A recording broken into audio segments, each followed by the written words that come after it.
చివరికి ఈడ కూడా ప్రయత్నం.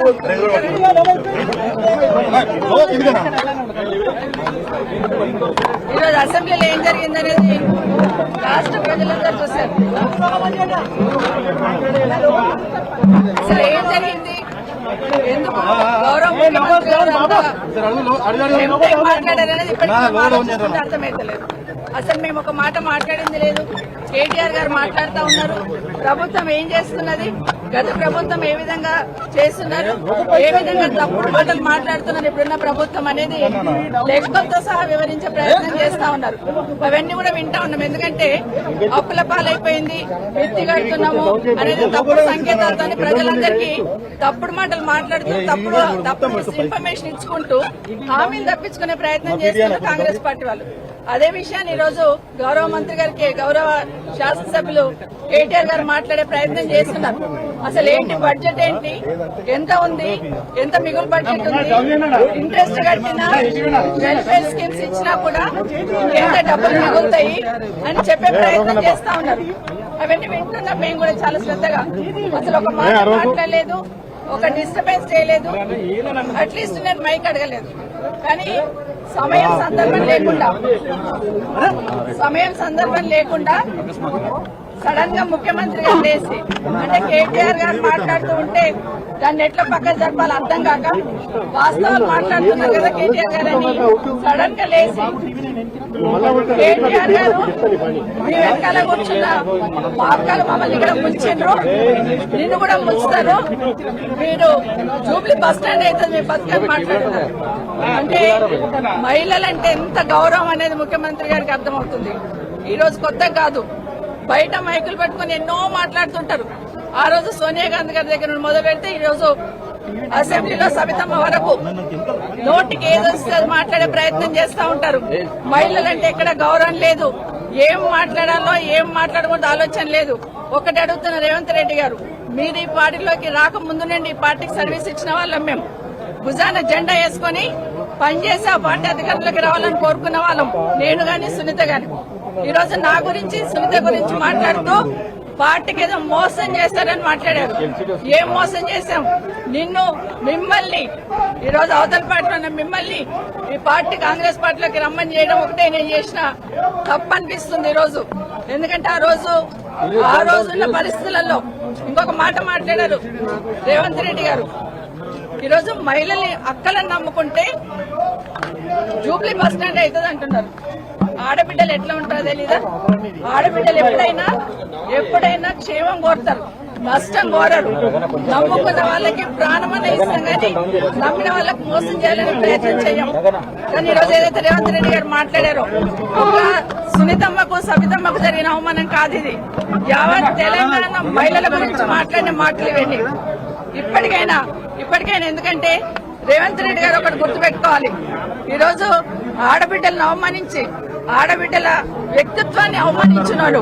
ఒక అసెంబ్లీలో ఉన్న మమ్మల్ని మాత్రం అవమానించడం కాదు, అక్కల్ని నమ్ముకుంటే బతుకు బస్ స్టాండ్ అవుతుంది అన్నట్టు మాట్లాడినావు. ప్రతి ఇంట్లో ఆడబిడ్డలు ఉంటారు. తెలంగాణ రాష్ట్ర ఆడబిడ్డలందరూ ఈరోజు ఆలోచిస్తున్నారు ఒక ముఖ్యమంత్రి స్థాయిలో ఉండి. ఎందుకంటే ఈరోజు ఆ స్థానంలో నేను ఈరోజు వచ్చి అసెంబ్లీకి వచ్చి 24 సంవత్సరాల కింద వచ్చినప్పటి నుండి ఆ సీట్ ఏదైతే ఉందో ఆ సీట్ మీద చంద్రబాబు నాయుడు గారిని చూశాను, రాజశేఖర్ రెడ్డి గారిని చూశాను, రోషయ్య గారిని చూశాను, కేసీఆర్ గారిని చూశాను, కిరణ్ కుమార్ రెడ్డి గారిని చూశాను. ఈరోజు మిమ్మల్ని చూస్తున్నాను. ఈరోజు మీరు ఆ సీటుని అగౌరవపరిచారు. మహిళల్ని కామెంట్ చేసి నిండు సభలో ఆ సీటుకున్న గౌరవాన్ని తగ్గించారు. నిజంగా మీ గౌరవం ఉండాలంటే మీరందరూ మీరు బేషరతుగా క్షమాపణ చెప్పండి. ఒక్కటి గుర్తుపెట్టుకోండి రేవంత్ రెడ్డి గారు, ఈరోజు మహిళల గురించి మాట్లాడుతూ బతుకు బస్ స్టాండ్ అన్నారు చూడండి, అది చాలా బాధ అనిపిస్తా ఉంది. మేము నమ్మిన వాళ్ళకి మేము నష్టపోయినా పర్లేదు, మా అన్న తమ్ముళ్ళు బాగుండాలని కోరుకుంటాం. మేము ఏ ఆడబిడ్డ అయినా కూడా క్షేమం కోరుకుంటుంది. కానీ ఈరోజు కేటీఆర్ గారిని మేము ముందు పెట్టుకుని ఆయన బతికేదో బస్ స్టాండ్ చేసుకునే లెవెల్లో మాట్లాడారు కదా, ఇది బేషరతుగా క్షమాపణ చెప్పమని కోరుతున్నా. కానీ రేవంత్ రెడ్డి గారు ఇంకోటి గుర్తుపెట్టుకోవాలి, ఈరోజు రేవంత్ రెడ్డి ఆ సీట్లో కూర్చున్నారంటే పొద్దున్న లేస్తే ఇందిరమ్మ పేరు చెప్తారు, సోనియా గాంధీ పేరు చెప్తారు. కానీ అదే సోనియా గాంధీ బలిదేవత అని మాట్లాడింది ఎవరనేది దేశ ప్రజలందరికీ తెలుసు. ఈరోజు ఆ సీట్ మీద కూర్చున్నామంటే ఒక ఇందిరమ్మ కావచ్చు, సోనియా గాంధీ కావచ్చు, లేకపోతే సబితమ్మ కావచ్చు, ఆ పుణ్యాన్ని అక్కడ పోయి కూర్చున్నారని దయచేసి గుర్తుపెట్టుకోమని చెప్తా ఉన్నాను. ఇప్పటికైనా మీరు మాట్లాడి వెళ్ళిపోయి ఉన్నారు, మరి నా పేరు తీసుకున్నారు, మరి మాకు మాట్లాడే అవకాశం ఇవ్వాలి కదా. అసెంబ్లీలో మాట్లాడే అవకాశం ఇవ్వకుండా దొంగల్లాగా పారిపోయినారు. ఈ రోజు అది కూడా చెప్తున్నాను, ఎందుకు పారిపోయినారు, మా సమాధానం మీద ధైర్యం కూడా మీకు లేదా? భట్టి గారు గౌరవనీయులు, డిప్యూటీ సీఎం గారు చాలా గౌరవంగా ఉంటాం, గౌరవంగా మాట్లాడతాం. వచ్చి మాట్లాడుతూ ఉంటే మాకు ఉపశమనంగా ఏదన్నా సంధాయిస్తారేమో అనుకున్నాం. కానీ వారు మాట్లాడుతూ కూడా మాట్లాడిన మాటలు నిజంగా బాధాకరం అనిపిస్తున్నాయి. ఆ రోజు ఏదో అపోజిషన్ లీడర్ గా నా పదవి పోయిందని మాట్లాడున్నారు. మరి మీ పక్క సీట్ ఈ రోజు మీకు వచ్చే అవకాశం ఉండే కదా, ఎందుకు ప్రయత్నం చేసుకోలేదని బట్టి గారిని కోరుతా ఉన్నాను. ఈ రోజు మీ పార్టీ అధికారంలో ఉంది కదా. అన్నిటికన్నా ముఖ్యంగా ఒక మాట అన్నారండి గౌరవనీయులు డిప్యూటీ సీఎం గారు, ఏ ముఖం పెట్టుకొని ఈ అసెంబ్లీలోకి వచ్చారన్నారు. మా కర్మగాలే వచ్చాం. ఏం కాదు, వాళ్ళు బస్ స్టాండ్ ఫాలో అవుతారు. ఇది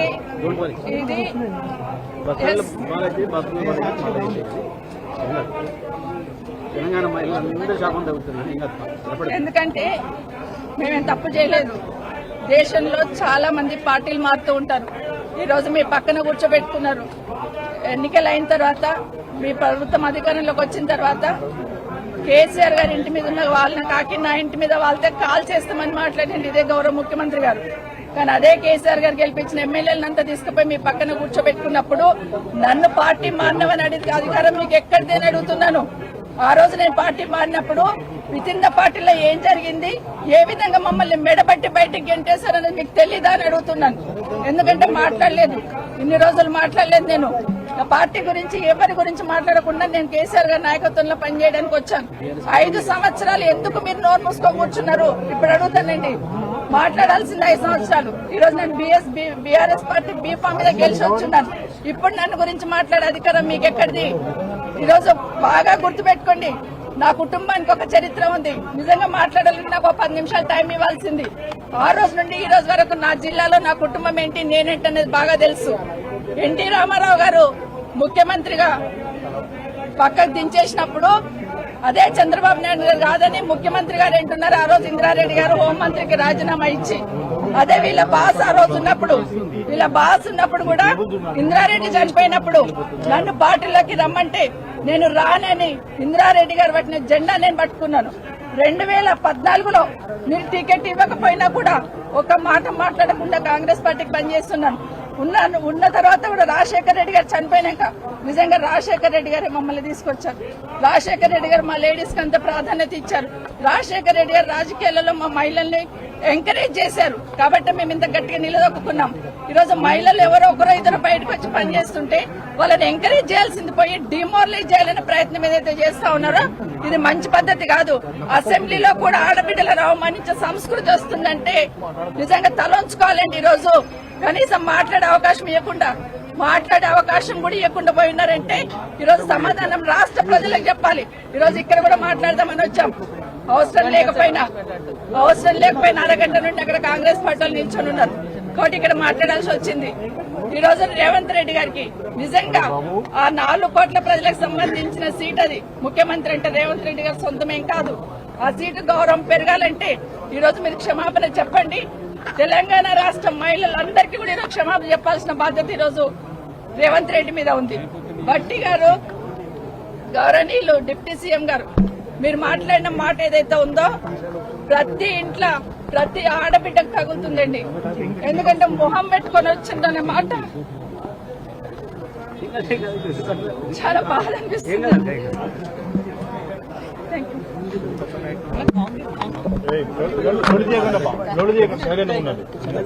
ఈరోజు నిజంగా అసెంబ్లీలో జరిగినటువంటి సంఘటన ఏదైతే ఉందో రాష్ట్ర మహిళలందరినీ కూడా అగౌరవపరిచే విధంగా ఉంది. మన రాష్ట్ర చరిత్రలో అసెంబ్లీ చరిత్రలో ది బ్లాక్ డేగా మేము భావిస్తా ఉన్నాం. ఎందుకంటే ఇప్పుడే అక్క చెప్పినట్టుగా మహిళలుగా మేము ఎన్నో ఒడిదుడుకులు ఎదుర్కొని మా ఫ్యామిలీస్ ని వదిలేసి మేము రాజకీయంగా ముందుకు వస్తున్నటువంటి సమయంలో ఏ పార్టీలో అయితే ఉన్నామో ఆ పార్టీతో కమిట్మెంట్ తో పనిచేసి సిన్సియర్ గా పనిచేయడం జరిగింది. ఈ రోజు రేవంత్ రెడ్డి గారు గాని డిప్యూటీ సీఎం గారు గాని మాట్లాడినటువంటి మాటలు మమ్మల్ని అవమానపరిచే విధంగా, అగౌరవపరిచే విధంగా, అంటే ఇప్పుడు అక్క చెప్పినట్టుగా కేవలం మమ్మల్నే కాదు ఈ రోజు రాష్ట్రంలో ఉన్నటువంటి మహిళలందరినీ కూడా అగౌరవపరిచినట్టే లెక్క. చేసిన తప్పును కనీసం క్షమాపణ చెప్పైనా మరి సారీ చెప్తారేమో అని చెప్పేసి మాకు మైక్ ఇవ్వండి మేము మాట్లాడతామని చెప్పేసి అంటే మాకు మైక్ కూడా ఇవ్వకుండా అక్కడ కూడా మా గొంతులు నొక్కేయడం జరిగింది. నిజంగా చాలా బాధాకరమైనటువంటి విషయం. 20-25 సంవత్సరాలు నేను గాని అక్క గాని పార్టీలో మరి పనిచేయడం జరిగింది. అధికారంలో ఉన్నా లేకున్నా జెండాను మోసి కార్యకర్తలను కాపాడుకుంటూ ఇక్కడ దాకా వచ్చినాం. ఈ రోజు ఎవరు అడుగుతున్నారు మమ్మల్ని పార్టీ చేంజ్ అయినామని? మీరే పార్టీలోకి వెళ్ళి వచ్చిందని చెప్పేసి మేము అడుగుతా ఉన్నాం. దొంగలే మరి దొంగ అన్నట్టుగా, మరి అదే విధంగా దెయ్యాలు వేదాలు వలుకుతున్నట్టుగా ఉంది. మీరు పార్టీ మారేటట్టుగా చేసినటువంటి వాళ్ళందరినీ కూడా పక్కన కూర్చోబెట్టుకొని ఈ రోజు మీరు మాట్లాడుతుంటే నిజంగా మరి రాష్ట్ర ప్రజలందరూ కూడా చూడడం జరుగుతోంది. అప్పుడున్నటువంటి పరిస్థితుల్ని బట్టి మా హ్యూమిలేషన్ మహిళలుగా నన్ను గాని అక్కని గాని చాలా హ్యూమిలేట్ చేయడం జరిగింది. డీకే అన్న గాని మరి చాలా హ్యూమిలేట్ చేసి పార్టీలో నుంచి పంపించింది మీరు కాదా అని చెప్పేసి అడుగుతున్నారు. ఈ రోజు మళ్ళీ మీరే మాట్లాడుతున్నారు. నిజంగా అక్క చెప్పినట్టుగా చాలా బాధాకరమైనటువంటి విషయం. మా కుటుంబాలన్నీ కూడా రాజకీయ చరిత్ర గల ఉన్నటువంటి కుటుంబాలు. మరి మేము అనుకోని పరిస్థితుల్లో రాజకీయాలకు రావడం జరిగింది. నేను ఒక 3 నెలల ముందు వచ్చిన తర్వాత అక్క వచ్చింది. అయినా కూడా అప్పటి నుంచి సిన్సియర్ గా పార్టీకి పనిచేసినాం. ఇక్కడ కూడా కేసీఆర్ గారి నాయకత్వంలో పనిచేస్తా ఉన్నాం. వాళ్ళు ఏంటంటే ఈ రోజు మరి కావాలని మమ్మల్ని మరి డిమోరలైజ్ చేయాలని, ఎందుకంటే మేము ఏదో ఒకటి మాట్లాడుతూ ఉంటాం. ప్రభుత్వ పరంగా ఉన్నటువంటి తప్పులను ఎత్తడానికి మేమిద్దరం మాట్లాడుతూ ఉన్నాం. కేటీఆర్ గారు మాట్లాడుతున్నటువంటి సమయంలో మేము శ్రద్ధగా వింటా ఉన్నాం. ఎందుకంటే వారు చెప్పినటువంటి మాటలు ఏవైతే ఉన్నాయో జూనియర్ శాసనసభ్యులకు ఇది బాగా తెలిసొచ్చే విధంగా ఉండాలని వారు చెప్తున్నటువంటి విషయం. అప్పులు లేవు, ఈ రోజు మిగులు బడ్జెట్ ఉందని చెప్తున్నటువంటి విషయంలో మేము మాట్లాడుతాం వింటా ఉన్నటువంటి సమయంలో మరి కేటీఆర్ గారు మాట్లాడిన విషయం బాగా ప్రజల్లోకి వెళ్తుందని ఒక ఆలోచనతో మమ్మల్ని కామెంట్ చేయాలని చెప్పేసి కామెంట్ చేయడం నిజంగా బాధాకరమైనటువంటి విషయం. ఆ రోజు ద్రౌపదికి అవమానం జరిగితే నిండి సభలో, ఈ సభలో మరి మహిళలుగా మాకే కాదు రాష్ట్రంలో ఉన్నటువంటి మహిళలందరూ కూడా అవమానపరిచిందిగా మేము భావిస్తా ఉన్నాం. ఈ రోజు కాంగ్రెస్ పార్టీలో మహిళలకు గౌరవం లేదు. అక్కడ ఉన్నటువంటి వాళ్ళు కూడా మాట్లాడుతూ చెప్పడం జరుగుతోంది. ఈ రోజు మమ్మల్ని నిండా సీతక్క గారు మాట్లాడుతూ ఉన్నారు. ఆ రోజు మరి మీరు ఈ పార్టీలో ఉండి మోసం చేసిండ్రు కదా, ఈ రోజు మీరే పార్టీ నుంచి వచ్చిండ్రని చెప్పేసి మేము కూడా అడుగుతా ఉన్నాం. మరి ఈ రోజు మీరు ఆ విధంగా మాట్లాడొచ్చా అని చెప్పేసి అడుగుతా ఉన్నాం. నిజంగా మేము కమిట్మెంట్ తో ఉన్నాం. ఈ రోజు కేసీఆర్ గారి నాయకత్వంలో ప్రజలకు సంబంధించినటువంటి అంశాలన్నీ కూడా మేము నెరవేర్చాలన్న ఒక ఆలోచనతో వారి నాయకత్వంలో పనిచేసినటువంటి సమయంలో మమ్మల్ని ఈ విధంగా మాట్లాడి అవమానపరచడం ఇది మమ్మల్ని కాదు రాష్ట్ర ప్రజానీకానికి అవమానకరం అని చెప్పేసి కూడా మేము భావిస్తూ రేపైన ముఖ్యమంత్రి గారు, డిప్యూటీ ముఖ్యమంత్రి గారు మీరు ఆలోచన చేయండి. మీరు మాట్లాడినటువంటి మాటలు మహిళలు ఏ విధంగా గాయపరుస్తున్నాయో మీరు ఆలోచన చేయండి. ఒక మహిళ పట్టుకొని మరి మా కేటీఆర్ గారిని అంటారు, మీ వెనకాల ఉన్నటువంటి అక్కలు ఇక్కడ ముంచి అక్కడికి వచ్చిండ్రు, మీ బతుకు బస్ స్టాండ్ అవుతారు. ఎప్పుడైనా గుర్తు పెట్టుకుని రేవంత్ రెడ్డి గారు, అదేవిధంగా డిప్యూటీ ముఖ్యమంత్రి మరి భట్టి గారు మీరు గుర్తు పెట్టుకోండి.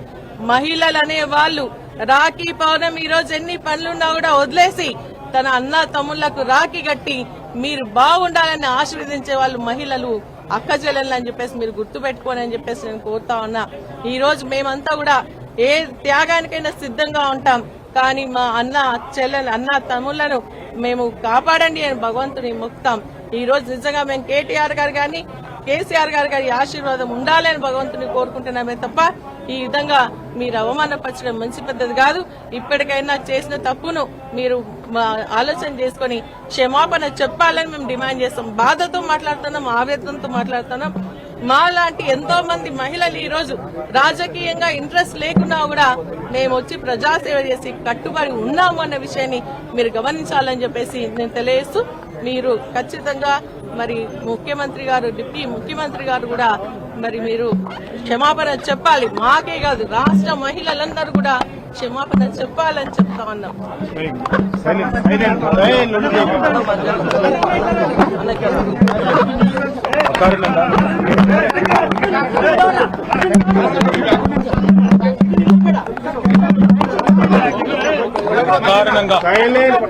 అకారణంగా అసభ్యంగా చాలా హీనాతిహీనమైన ప్రవర్తనతో ఈరోజు ముఖ్యమంత్రి రేవంత్ రెడ్డి గారు మా ఆడబిడ్డలిద్దరిని నా పాటికి నేను పెద్దగా విమర్శ చేయకుండా పద్ధతిగా వారిని సంబోధిస్తూ ప్రభుత్వానికి సూచనలిస్తూ మాట్లాడుతుంటే మా అక్కలు కూడా కనీసం డిస్టర్బెన్స్ కానీ కనీసం ఒక కామెంట్ కూడా చేయలేదు. కనీసం నన్ను ఏమి ప్రాంప్ట్ కూడా చేయలేదు, మీరు ఇది చెప్పండి అది చెప్పండి అని.